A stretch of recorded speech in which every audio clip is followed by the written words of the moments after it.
Thomas, I think we're ready to go.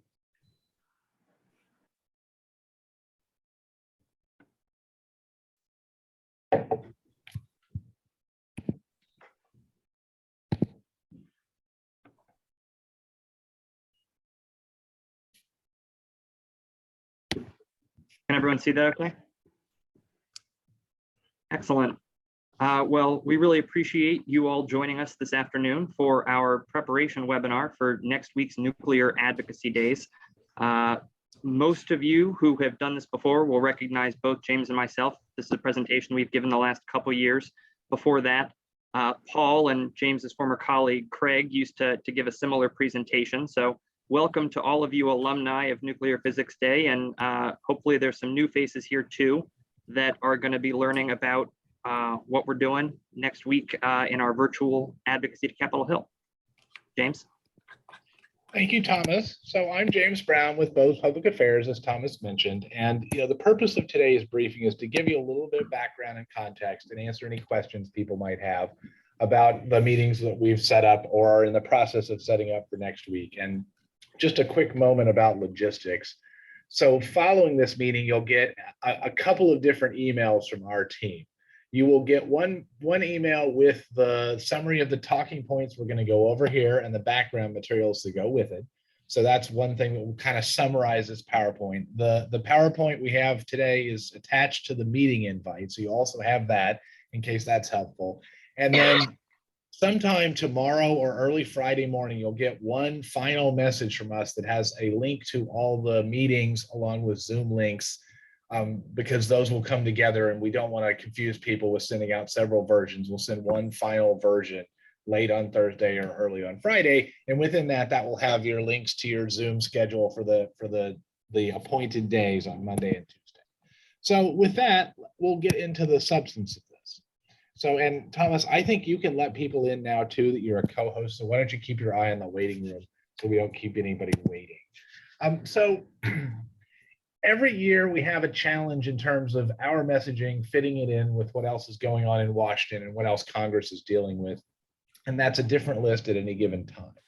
So, right now, Congress is in the midst of something that doesn't happen very often, which is a formal House Senate conference negotiation over a big piece of competitiveness legislation that is somewhat related to the topic we're talking about. It has provisions in it that deal with the Office of Science of the Department of Energy, large investments in R&D and semiconductor manufacturing and things related to innovation and competitiveness with a certain flavor vis-a-vis China.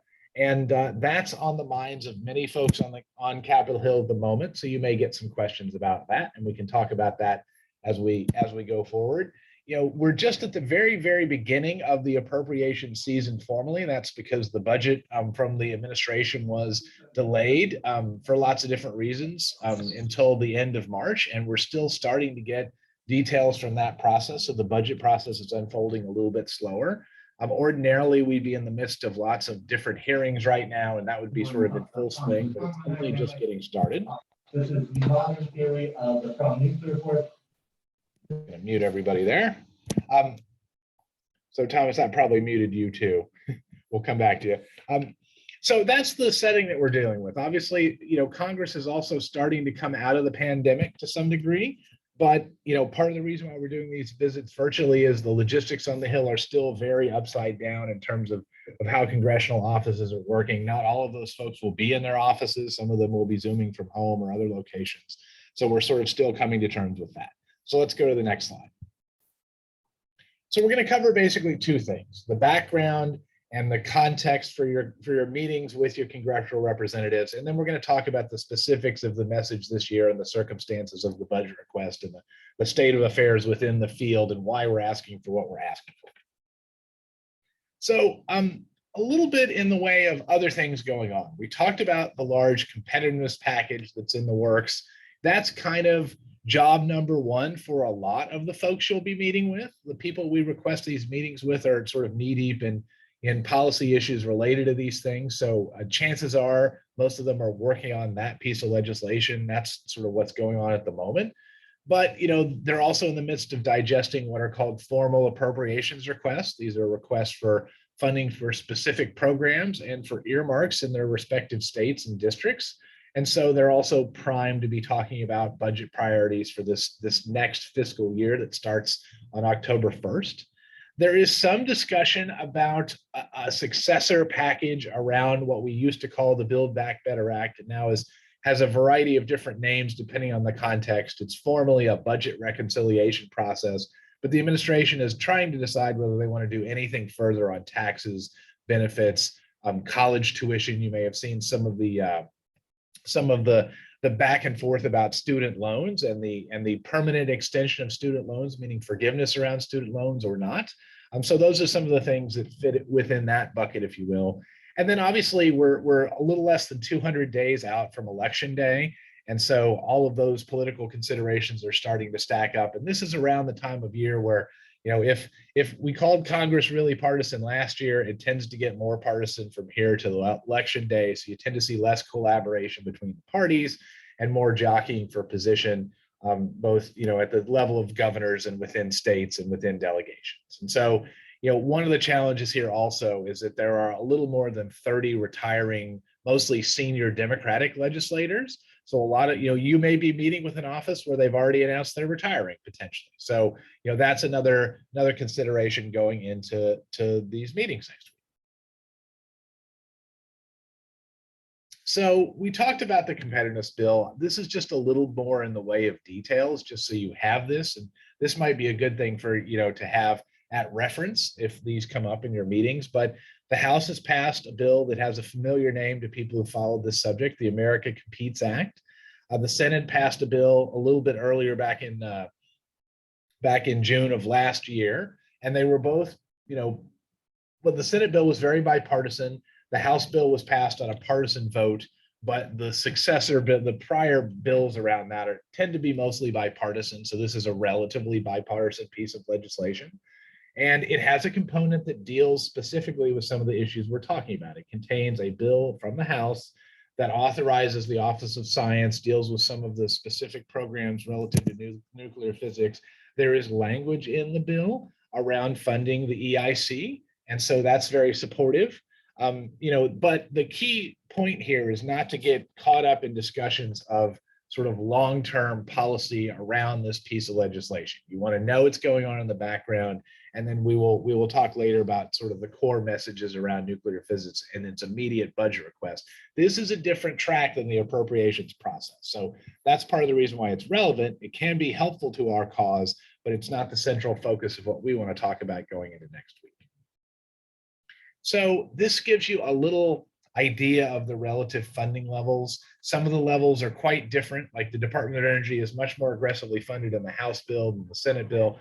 Both of them propose large increases for the National Science Foundation. Both of them propose significant changes in what you might call U.S. industrial policy, support for semiconductor manufacturing and things like that. So big departures in policy at the moment, at least from our past. And so it's a good context to be talking about long-term investments in nuclear physics, because there's definitely a priming in Congress to be investing in the fundamentals that keep us competitive. So, as we've dealt with the last couple of years, there is a lot of noise going on, right?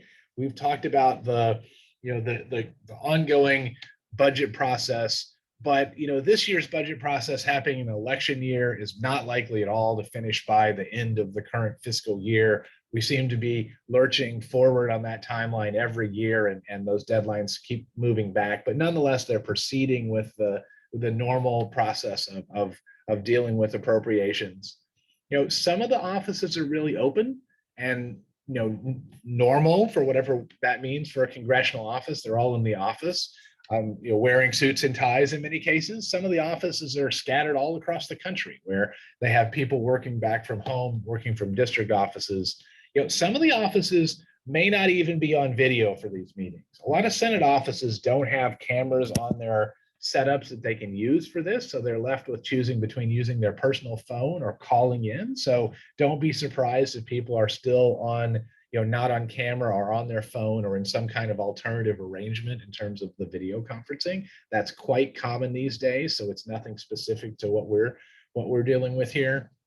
And then obviously, these are conditions that everybody's dealing with in the advocacy space, in the sense that most groups of this size or larger, and a lot of groups smaller than this are also doing virtual advocacy. It's pretty rare to see groups this large, converging on the Hill in large numbers. So they're used to having these kinds of things where they'll have multiple different scientists or people from different interest areas, joining on a Zoom call. It may be the first time you've done any kind of calls with some of these colleagues, or it might be familiar groups, but all of that is quite normal and quite familiar to the folks on the Hill today.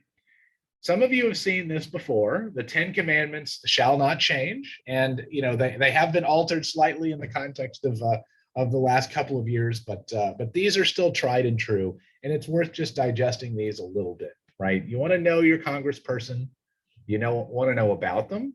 And that means, knowing something about what they were doing before, what their interests are.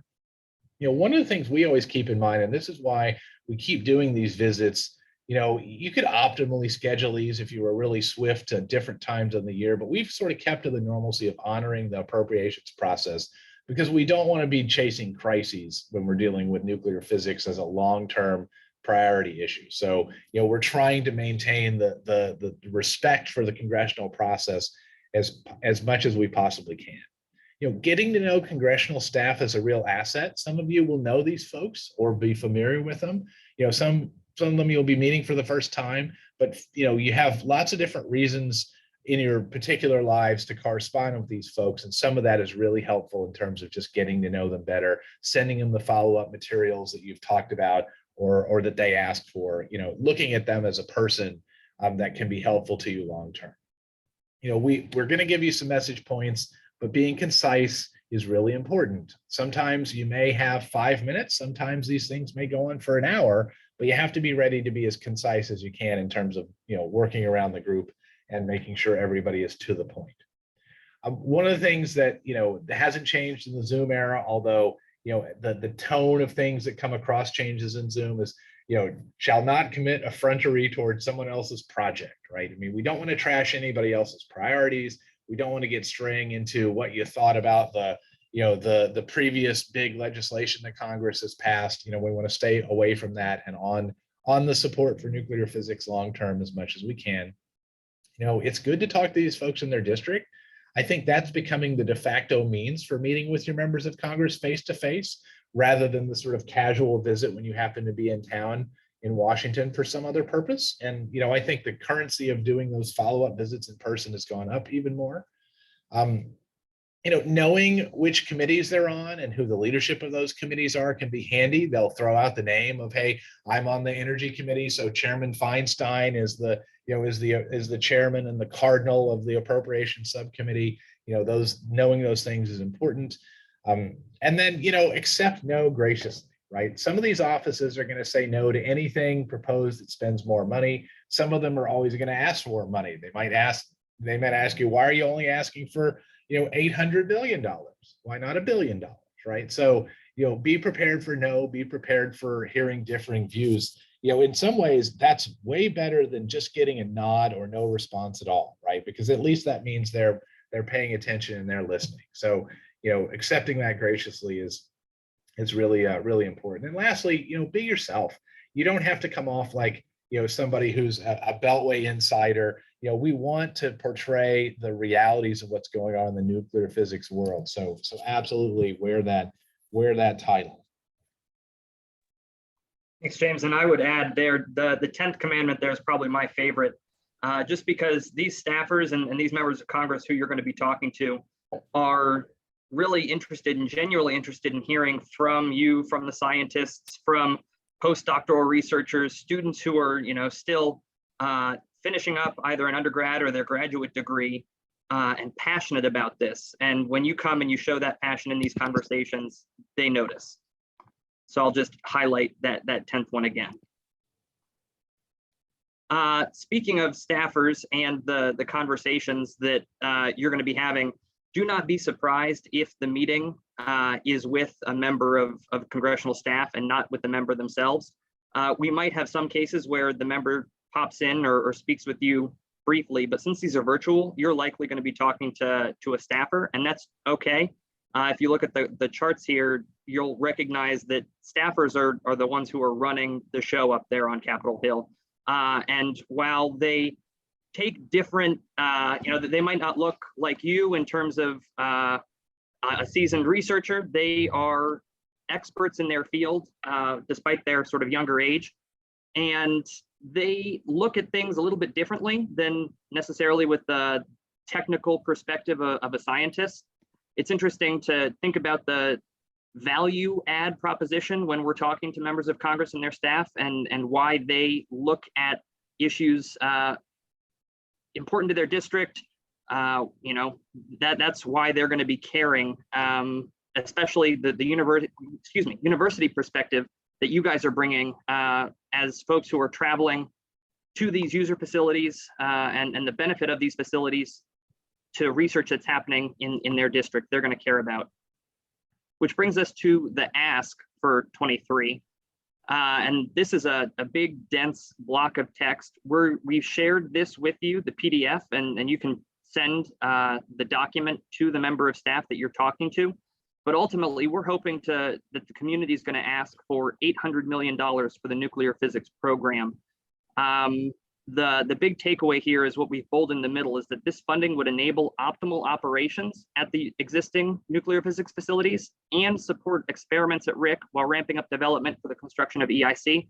That's a big piece of the extra over the president's budget request, which you see is about 11% over what they asked for, 11% over 22, but about 60 million more than what the president asked for in his budget request. Additionally, we're asking for 8.8 billion for the Office of Science. That's 18% increased over 22, but consistent with the authorization that we mentioned before in the DOE Science for the Future Act. And then finally, we're asking for robust funding increases for NSF, just because that funding supports a lot of fundamental parts of the nuclear physics research pipeline for the university folks especially.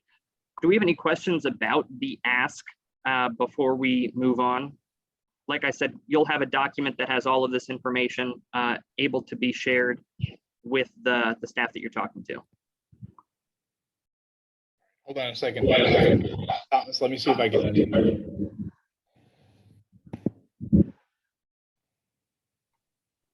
Everybody should be able to speak if they're interested.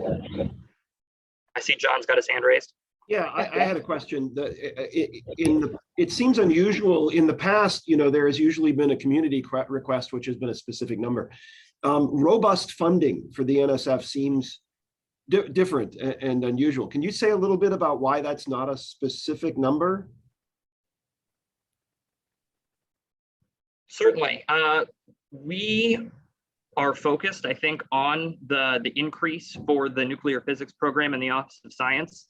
I also, Paul or Jeff, feel free to jump in if you have an answer, or anyone, Sarah. I'm not sure if the CNSF has their final ask. In the past, we've pointed to what CNSF has asked for, and I'm not sure if their ask is finalized, but I could be wrong on that. So, Thomas, what I'd add to that, and I think we can just answer this directly, part of the issue was the budget request came out really late this year, and some of the early requests from the community that came out were actually lower than the budget request. So that's part of the reason why, because they were guessing and they guessed wrong. So that's part of the reason why we're being a little bit silent on this, because some folks have stubbed their toe, I guess is the way I would put it, in terms of going early before they had those numbers. Okay, that's helpful. Thank you. One question. We're trying to work for fusion energy, and there was a huge list of required cross sections for that was totally terminated in the 1990s. Is there any idea that those needed cross sections for that will ever be measured? I don't know the answer to that question in particular, Mr. Massey. We can certainly do a little bit of homework and get back to you on this, but that's not really within the scope of what we want to talk about around these meetings around nuclear physics. It might be a little bit too granular for the Hill.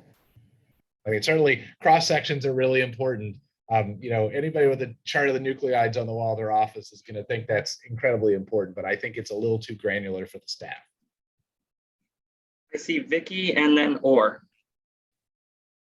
Yes, this, at the APS meeting, the April meeting, we had talks from the Department of Energy, and they said that or Tim Hallman said that the Secretary of Energy is asking that the facilities run at, I think it's 90% of the time, but they're cutting the operating funds for the researchers.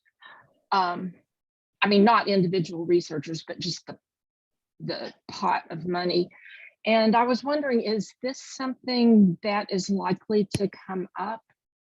I mean, it seems like a very bad idea to put all your money into facilities and not enough money into people to look at the data. But I was just wondering if this was in here anywhere. So that's a great question. And that's actually a big part of the reason why the community request here that we worked out across the nuclear physics leadership of the three major labs and groups like the American Physical Society were involved in that. That's why the number is 800 million, because the increase over the budget request, which was 739 million, did exactly what you described. So the additional funding is for additional capacity beyond what we would call optimal operations.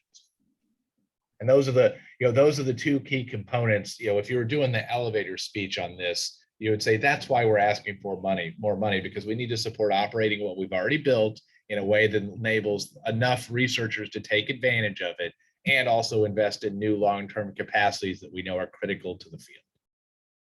Great, thank you. Thanks for the question, Vicky. Orr? Thank you.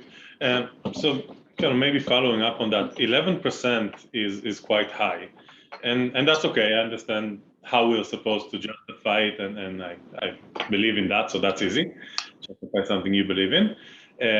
But just in terms of perspective, how much of an increase was there in the last few years? Like if we're steadily at, I think, 3-4%, jumping to 11 is something that I would assume a staffer can come and say, look, it's like a 3 times the normal increase, and have some discussion around that. So is there some perspective on previous year's numbers? That's a great question, Or. I don't have the exact numbers in front of me. That said, I know that while the 11% increase seems steep for a year-to-year switch, the number ultimately is in line with the long-range plan, and sort of accounts for what hasn't been reached in years past. Well, and one of the other, and this again is a nuance, right? And you don't have to get into this, but it's always good to know about it. Part of the increase that was driving the nuclear physics budget over the past 5 or 6 years has been for the isotope production program, which is now in a separate part of the budget. So, people play all these, this is how you argue budgets, right? What's up, what's down. But, I think what we would say if somebody asked, well, a direct answer to that question, this is additional research money for core nuclear physics and research activities.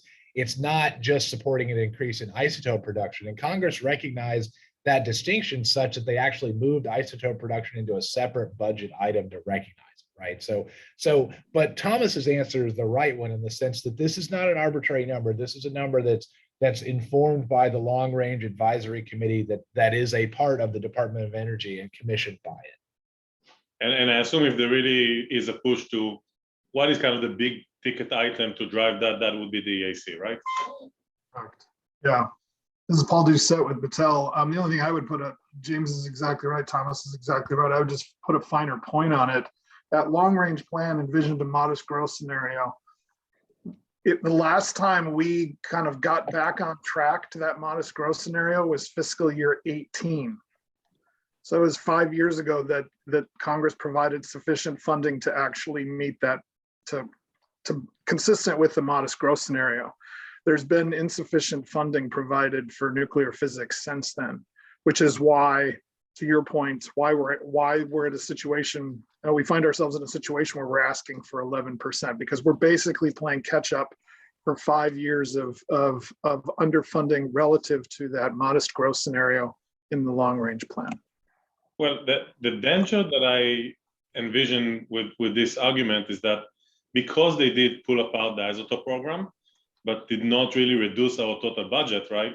One could look at that entire number of the isotope program as an effective increase that we got in the last year. So I don't think I mean, I've done these days in the Hill in the past. I think we're getting into that resolution in those meetings, so that's fine. But I think we need to be careful, because if there's someone who actually knows the numbers, we did get effectively a nice increase when the isotope program was pulled aside, I think.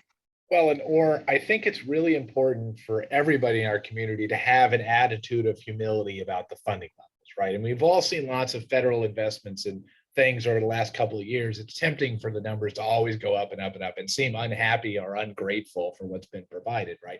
We don't want to come off that way at all. And like you say, there's many ways to argue the budgets, right? What we're trying to do is keep the nuclear physics community unified around the long range plan. That's the thinking that's driving ultimately all of this. Is we come up with these priorities as a community and we stand by them, even when maybe some pieces of the community are not totally happy with the whole thing.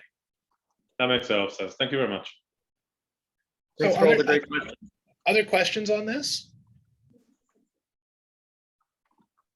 All right, well, you want to keep moving on, Thomas? Yes, thanks. Moving on, for these meetings, we'll be sharing some key materials that you'll have both for during the meetings and to send around afterwards. Some of these are already finalized and in your inboxes. That would be the Ask two-pager that we just went over, as well as you should all have access to the Google Docs spreadsheet that's showing you when your meetings are and what time and what Zoom link to use. We're also going to be sharing the 10 things you didn't know about nuclear physics document. That's a congressional favorite year over year and points to some of the practical applications of the research that have come out and benefits to that end. So we'll be sharing those materials with you ahead of next Monday and Tuesday's meetings. Going a little bit. Can I interject real quickly just to make a fine point on the logistics? You don't have the two-pager yet. That's the next thing you'll see from us after this meeting. We just finalized that yesterday with all the people involved in it. So you'll see that, and then you'll see a separate message with your Google Doc with the actual meetings in it. Two things from us. Thanks, James. Going deeper into messaging for these meetings and some of the basics of virtual meetings, I feel like you're all probably pros for virtual meetings at this point, 2 years into this, but just some basics to remember as you're going into these. Make sure you're dressed appropriately, not and I feel like sweatpants applies if you were actually on the Hill, but no one can really see your pants if you're taking this virtually. So I'll leave that up to you. No eating though during the meetings. Make sure you're mindful of the lighting situation and that they can see you. Like James said, you might not be on camera with them, that they might just be calling in. And so it's up to you how you present, and if you have your camera off or on, just follow their lead, I would recommend. Don't be surprised if you run into a technical glitch or an issue that happens, and I feel like at this point everyone's used to it. And these staffers are in the height of a busy season. They'll be returning from 2 weeks of Easter recess next Monday and Tuesday, and will probably be pretty busy coming back into the thick of it. So don't be surprised if some meetings run slightly over or they start late. That's to be expected. Just make sure that you're doing your best to be punctual for these. In terms of what you're going to be talking about, always start with a thank you. Thank you for taking the meeting. Thank you for the past support that they might have given for nuclear physics or for funding of the Office of Science. Whatever it is that you can thank them for, always start with that. Let them know who you are, what institution you're from. If you're a constituent, what part of the district specifically. And I'd recommend that the constituent in these meetings is the one who takes the lead if there's a group of you that are in a meeting where there might not be a constituent participating. Explain what it is that you do, the field of research, and specifically what you're focused on and what the value of that is. That's probably the biggest takeaway, is the value of what you're doing and benefits to society, to industry, to the local community, especially. Explain the importance of the DOE user facilities to the work that you're doing. So many of you are from universities in states where there isn't a user facility. And the education that you're going up and providing is about why funding these facilities, hundreds of miles away from the district is important and why it supports the work that you're doing. Then be prepared with the ask that we just went over. Once you've talked about the research and what you do, the ask and the number that you're coming in to talk about them. In terms of messaging nuclear physics, it's important to let members, the staff members know what nuclear physics is and why they should care. Be careful to avoid a lot of jargon and technical talk, but make sure that you're letting them know what nuclear physics has done for society, specifically things related to modern medical imaging or precise cancer treatments. The radioisotopes, all those are things of value that you can point to it, and there's plenty of other examples. If you have questions about those, we can go over some.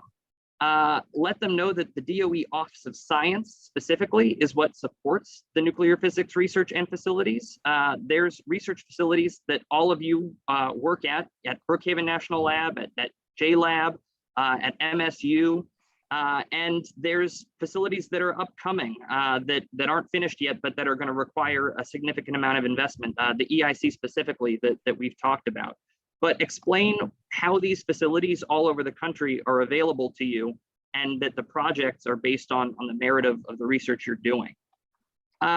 Make sure you're talking about why you took some time away from that research to come and talk to them. Here's a few examples of things that you can talk about that help introduce the value, again, of the work that you're doing and the value of the facilities. For instance, you couldn't do this research without access to these facilities. The fact that these are unique, not just in America, some of these are world renowned capabilities that you have access to, and how important they are in training the next generation of scientists, the research pipeline, and that's something that a lot of members are focused on right now, especially with the nature of global competition as it is. That's one of the reasons why we were talking about that competitiveness package and how it's setting the stage for the conversations you're going to be having. Are there any questions so far or to wrap up about the messaging that you're going to be doing in these meetings? Renee. Hi, yeah. Oh, wow. I was just wondering if we would be able to include a brochure about the EIC, facts about the EIC. I think I sent it to James yesterday. Will that be part of the packet people can have to reference? Renee, you're welcome to share anything you want, like in terms of one-on-one. We've circulated that to the organizing group to just make sure it's okay to share that with everybody to push it out. So we'll confirm that with you, but you're welcome to share any kind of background materials for your individual meetings. 100% yes. Okay. I just wanted to make sure other people also had it so they could show it as well. I don't know how to get it to all of them. So, I mean, I guess I could just send it to the email if you wanted me to, but. No, Renee, we will get back to you as soon as we can on that one. Okay, cool, thanks. We need to check with our bosses in the labs. It's as simple as that. That makes sense. Yep, thanks. To that end, Renee, I'll be following up with you just about getting an updated version of that document with the latest Brookhaven logo for final approval. Okay, great, thanks. Yep. Manuel. Yeah, just a quick question. For some of the meetings that we're going to have with some of the Congress people staff, I think for this year, I noticed that a lot of the work that we had done in the last decade, because we just went through the redistricting process in California, we basically now have to kind of start over from scratch with a new Congressperson because now we're in a different district. That might be happening across the board. So I was wondering if you had a kind of any suggestions for how to approach. I mean, essentially, I imagine that must be happening with not just in our place, but in many other places, perhaps with after the census. So I don't know if you have any comments about that or suggestions. It's a great question, and that's not one that I had considered for this year, especially as, to your point, congressional districts are shifting across the country. I think that talking to and speaking about the relationship that that you've been focused on building in the community and highlighting the fact that you're coming to Capitol Hill and maybe this isn't your first time, and you hope to continue working with this member of Congress the way that you worked with the last one, just letting them know about this important work that's going on with researchers now in their community. I think they're going to be excited to hear and know that they have people doing this important work who are now their constituents. They're going to be just as excited to meet new constituents as you are. You may be interested in meeting your new member of Congress. They're very much looking for ways to introduce themselves to their new constituents as well. So it's a great opportunity.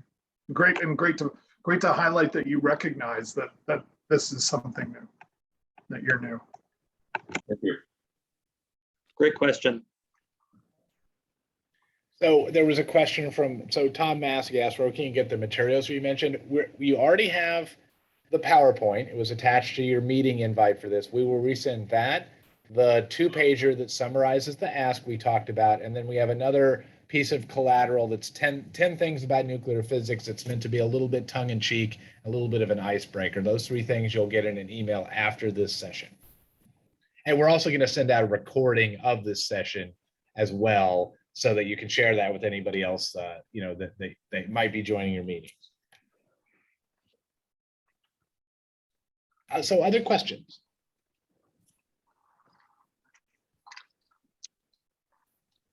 And Chloe, let me just give you, if you're still on, or is Chloe still on?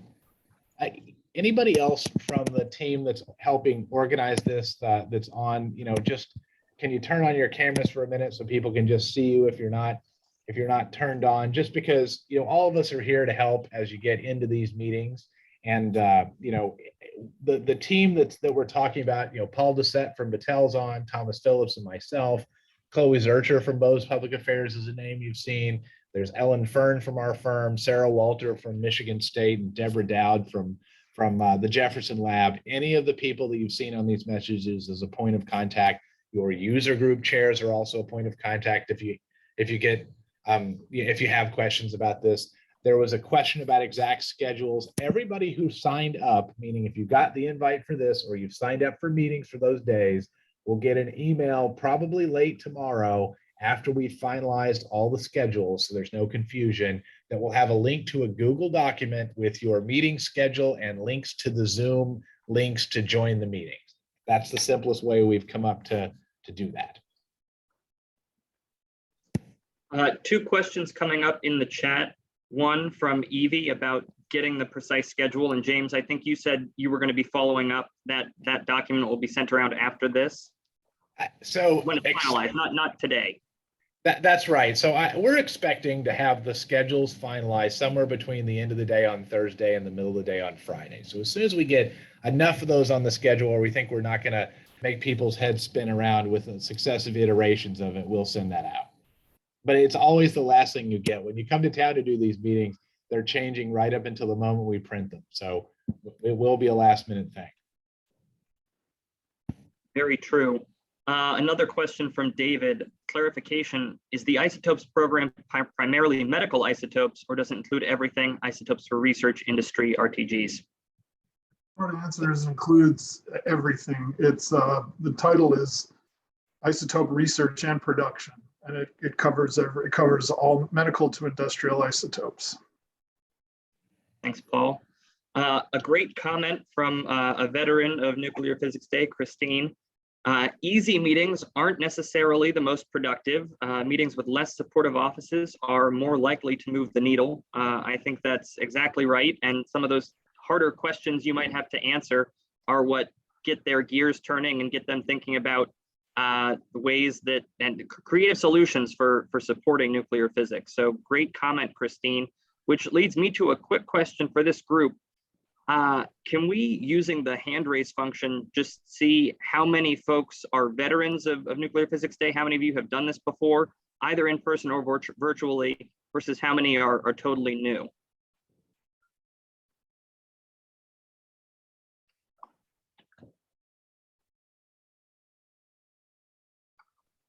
Great.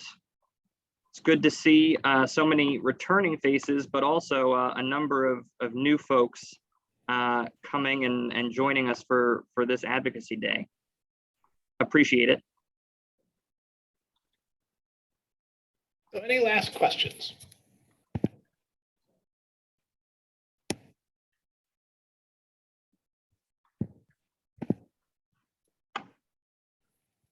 All right, well, with that, let me just remind you, you'll see two successive messages from us, one with all the background materials and then another one with your meeting schedules and links to all those things. We've provided the Zoom lines for all these meetings, so they're all in a Google Doc.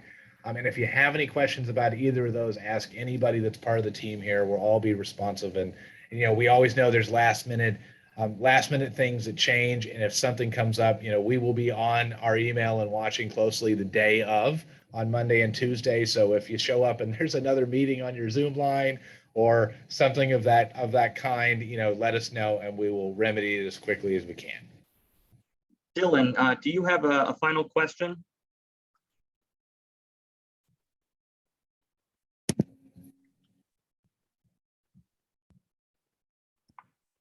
Okay.